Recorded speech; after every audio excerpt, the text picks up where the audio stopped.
ஒருவர் கஷ்டப்பட்டு சம்பாதிக்கும் பணத்தை ஒவ்வொரு மாதமும் தன்னுடைய அம்மாவிற்கு அனுப்பியிருக்கார். அவங்க அம்மா அந்த பணத்துல கொஞ்சத்தை அவங்க வீட்டுக்கு செலவு பண்ணிட்டு மிச்சம் இருக்கிற பணத்தை அந்த ஊர்ல கஷ்டப்படுற மக்களுக்கு கொடுத்து உதவி இருக்காங்க. 2-3 வருஷத்துக்கு அப்புறம் இந்த மகன் தன்னுடைய தாயை பார்க்க வீட்டுக்கு வரார். அம்மா கிட்ட பேசும்போது, அம்மா நான் கொடுத்த பணத்துல கொஞ்சம் பணம் மிச்சம் இருந்திருக்குமே, அதெல்லாம் எங்க, அதை கொடுங்க, நம்ம வீட்டை கொஞ்சம் சரி பண்ணலாம் அப்படின்னு கேட்கும்போது அவங்க அம்மா சொன்ன பதில், என் கையில இருந்த பணத்தை எல்லாத்தையும் நான் கடவுள்கிட்ட கொடுத்துட்டேன்னு சொல்லியிருக்காங்க. இதை கேட்ட உடனே இவருக்கு பயங்கரமா கோபம் வருது. ஏமா கடவுள் தாமா நமக்கு கொடுத்து உதவணும், நீங்க ஏமா கடவுளுக்கு கொடுத்தீங்க அப்படின்னு அவங்க அம்மா கிட்ட கேட்கும்போது, என்ன மன்னிச்சுக்கோப்பா, நீ இப்ப கூட போய் கடவுள் கிட்ட கேட்டா அவர் உனக்கு திருப்பி கொடுத்துருவார் அப்படின்னு சொல்லியிருக்காங்க. அடுத்த நாள் காலையில ஒரு பையில கொஞ்சம் துணி, சாகுடுறதுக்கு கொஞ்சம் எடுத்து வச்சுக்கிட்டு இவர் கடவுளை தேடி போறாரு. ஒரு பெரிய காட்டுக்குள்ள இவர் தனியா நடந்து போகும்போது பக்கத்துல இருக்கிற ஒரு மரம், எங்க போயிட்டு இருக்க நீ, நான் கடவுளை பார்க்க போறேன் அப்படின்னு சொல்லியிருக்காரு. எனக்கு அதிகமா இலைகள் உதிருது, நான் எப்பவும் காஞ்சு போன மாதிரியே இருக்கேன், கடவுள் ஏன் என்ன இப்படி படைச்சார், இதை சரி பண்றதுக்கு எதனா ஒரு வழி இருக்கான்னு நீ கடவுளை பார்க்கும்போது கேட்டுட்டு வான்னு சொல்லியிருக்கு.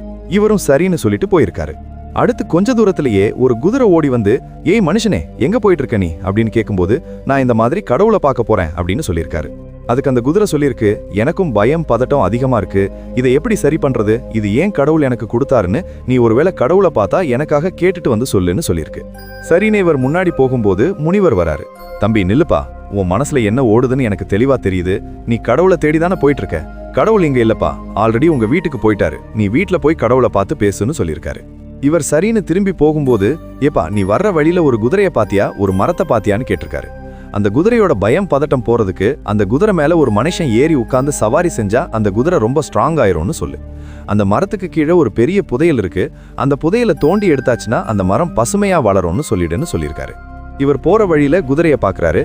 இந்த மாதிரி ஒரு சாமியை நான் பார்த்தேன், அவர் என்ன சொல்றாருன்னா, உன் மேல ஒரு மனுஷன் ஏறி உட்கார்ந்து சவாரி பண்ணா நீ இந்த பயம் பதட்டம் இல்லாம இருப்பியாமா அப்படின்னு சொன்ன உடனே, நீயும் ஒரு மனுஷன் தானே, என் மேல நீயே ஏறி உட்கார்ந்து சவாரி பண்ணுன்னு சொல்லுது. இந்த குதிரை மேல ஏறி உட்கார்ந்து போகும்போது அந்த மரத்தை பாக்குறாரு. அந்த மரத்துக்கிட்டையும் சொல்றாரு, உனக்கு கீழே ஒரு பெரிய புதையல் இருக்கு, அதை தோண்டி எடுத்தாச்சுன்னா நீ பசுமையா வளரலான்னு சொல்லியிருக்காரு. அதுக்கு அந்த மரம், எனக்கு புதையெல்லாம் வேணாம், உடனே அந்த புதையலை தோண்டி நீயே எடுத்துக்கோ, நான் பசுமையா வளரணும்னு சொன்ன உடனே இவர் போய் அந்த மரத்துக்கு கீழே தோண்டும் போது அந்த மரத்துக்கு கீழே இருந்து ஒரு பெரிய தங்க புதையல் கிடைக்குது.